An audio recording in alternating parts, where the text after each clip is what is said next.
you would assume in a game in which the Sabres' starting goaltender was pulled that the Sabres got blown out. Of course, the only people who didn't get that memo were the Buffalo Sabres. Hi, I'm Nick. This is 10 Minutes with Nick. And in a game where Alex Lyons started and let in 3 goals on 3 shots and was pulled, that's a game 9 times out of 10 where the Buffalo Sabres, or any team, really, you would think would lose. And it makes sense.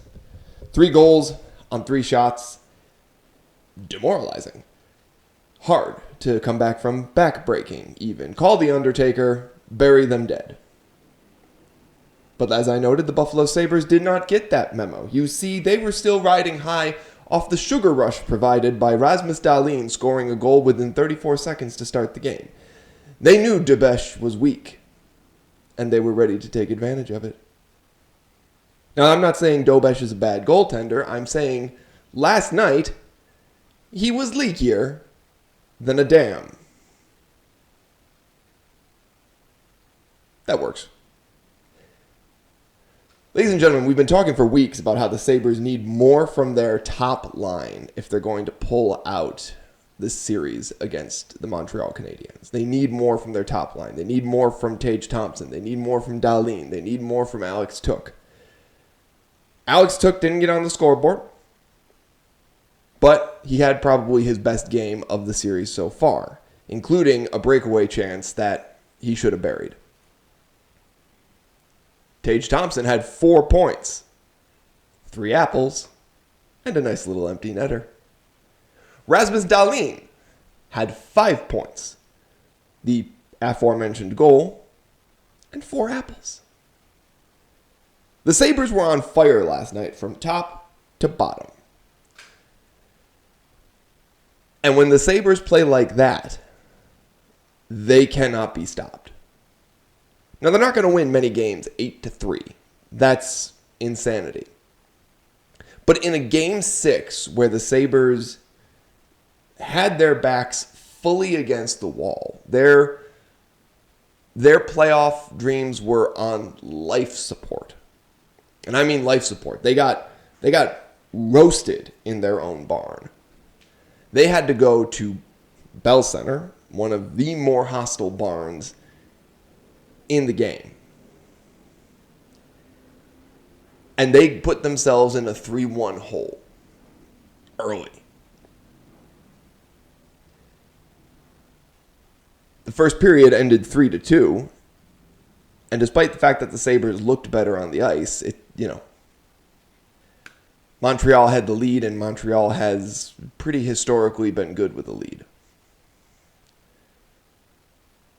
And then they just turned on the gas. They did what we've been begging them to do, which is put their foot down and don't let up. Don't stop until the clock hits 0. And they didn't. Benson got in on the action. Quinn finally got a goal. And actually, Quinn liked getting a goal so much, he got 2 goals. Zach Metza, who was finally put in the lineup, as he probably should have been throughout this series, got himself a late goal, made the game 8-3. And Konsta Helenius, who seems like he can only score goals, got another one. Tallied another, this not even rookie. Like, he got called up from the Amherst for this.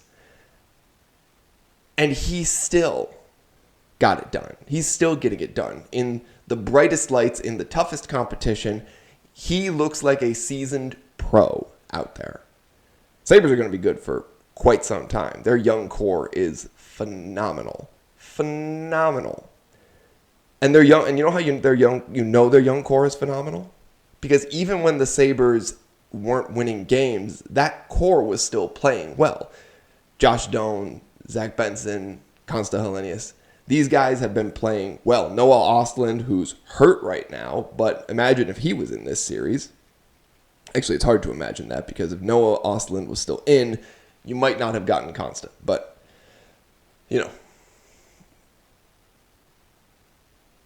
I don't know. Last night was a rare game in which it featured all 4 goaltenders available.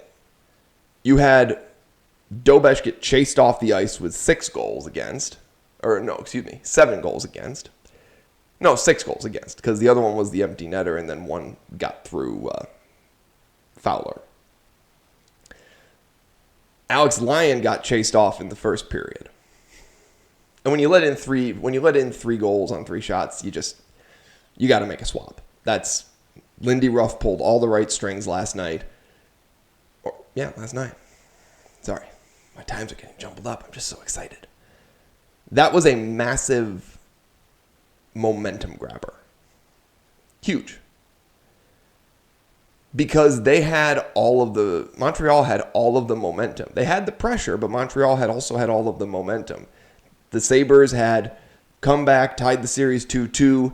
They had home ice advantage. It was a best 2 of 3. All they had to do was, win 2 of the next 3. They could drop a game. The problem was they dropped a game. They dropped a game in Buffalo, and they dropped a game in Buffalo badly. That's hard to come back from. But instead of rolling over, the Sabres won the game. And instead of just winning the game, they smacked around Montreal on their home ice. Just slapped them left, right, and center. Huge momentum grabber heading into a critical Game 7. Huge momentum grabber. What's going to happen in Game 7? If the Sabres play the way they played last night, lights out Sabres in Game 7. Lights out. I'm just calling it like I see it. Montreal didn't necessarily play bad last night. They weren't off. They were playing the game they wanted to try and play. The Sabres were just playing it better. And the Sabres didn't fight them to a close tooth and nail game where it was like, oh, we don't know what's going to happen. It's going to be so exciting. It's going to go down to the wire. No, the Sabres had a 2-goal lead, into the third period, and then they just built on that. They won by 5 goals. That's backbreaking. Now, Montreal could pull itself off the mat. Their playoff lives will be on the line on Monday.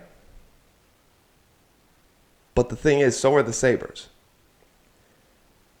And the Sabres, historically, they love them some adversity.